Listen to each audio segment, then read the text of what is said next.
Hello and welcome to Stateline. I'm Frances Bell. It can be very expensive to challenge a will and it's very rare to win. But one Victorian family has succeeded in stopping an elderly relative with dementia from giving away the family's inheritance to a charitable trust. The court found that the trustee, Sandhurst, gave him the idea of a trust and that it would financially benefit from it. The family wants laws tightened to remove what it says is a conflict of interest. Cheryl Hall reports.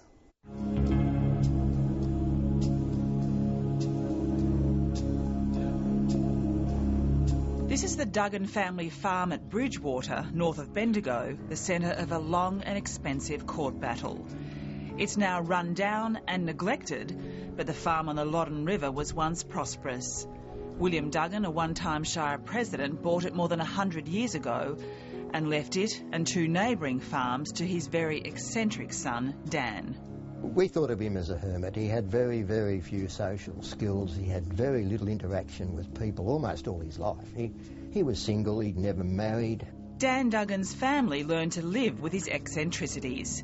He never washed himself or his clothes, and he smelt of urine. His sister Bella and later Bella's daughter Lynn Smith cleaned his house and helped him all their lives. What the family all agreed on was that he never gave a cent to charity during his lifetime. But when he died in 2006, they discovered he'd left everything, about $5 million, to charity. Absolutely, totally and utterly amazed, because in essence he never had a charitable bone in his body. He'd never given anybody anything.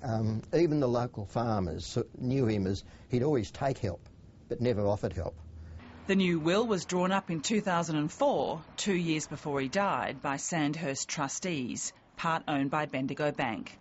It left more than $1 million to 31 charities and created a perpetual charitable trust to provide an annual scholarship for young farmers.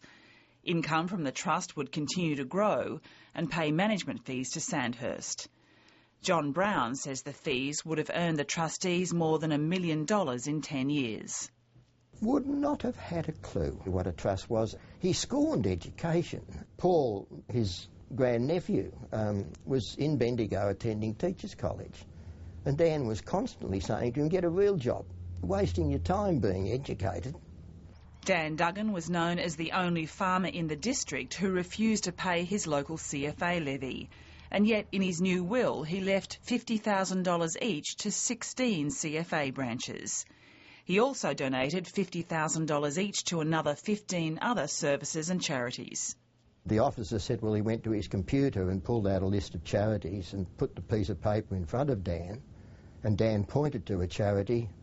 For him to have given money to all these ambulance services, the Red Cross, St John's ambulance, to SIDS. He had no kids. In fact, he had nothing in his life ever to do with kids. He wouldn't have heard of SIDS. I don't think he would have heard of the Royal Flying Doctor Service.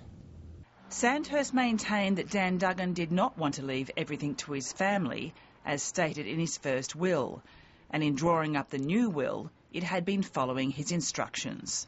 The family took the unusual and costly step of fighting the will in court. After 3 years and hundreds of thousands of dollars, they won on the grounds that Dan was not eccentric, but suffering dementia when he wrote the 2004 will. The case centred on expert evidence from psychiatrist Dr Nick Ingram about Mr Duggan's testamentary capacity, or his ability to understand what he was doing. My main conclusion was that very definitely Mr Duggan did have a disorder of the mind, namely a dementing illness, which I thought was most likely Alzheimer's disease. His neglect of personal hygiene and his personal appearance, that he might go around wearing 7 layers of clothing, on some occasions often soaked with urine.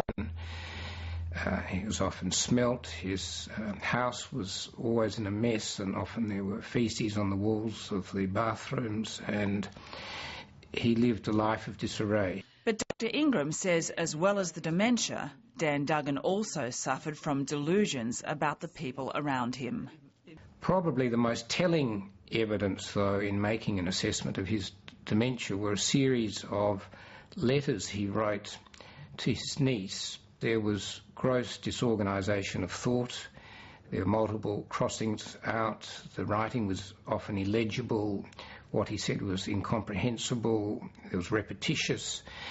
And there were themes suggesting that he believed his family members were out to get him in some kind of way. So these letters, if you were able to look at them, showed clear evidence, I believed, of someone whose mind was deteriorating.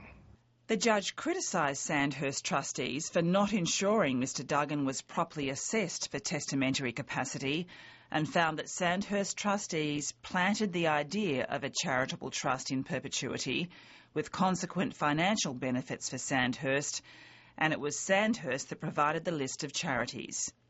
The judge took the unusual step of ordering Sandhurst to pay costs.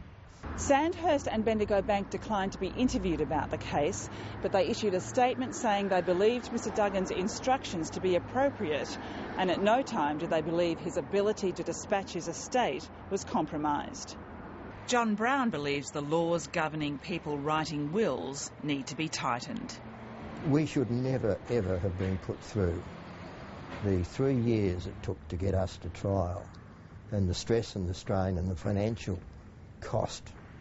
The big concern with the Sandhurst trustees issue was the fact that the certification of testamentary capacity by the local GP was so bad that they should have realised that it wouldn't stand up to a challenge.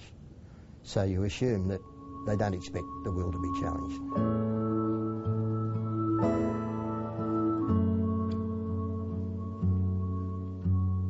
I think there've got to be a lot stronger regulations, and for testamentary capacity to be certified for an old person over the age of 80, there's got to be some very formal and very strict procedures followed. Cheryl Hall reporting there.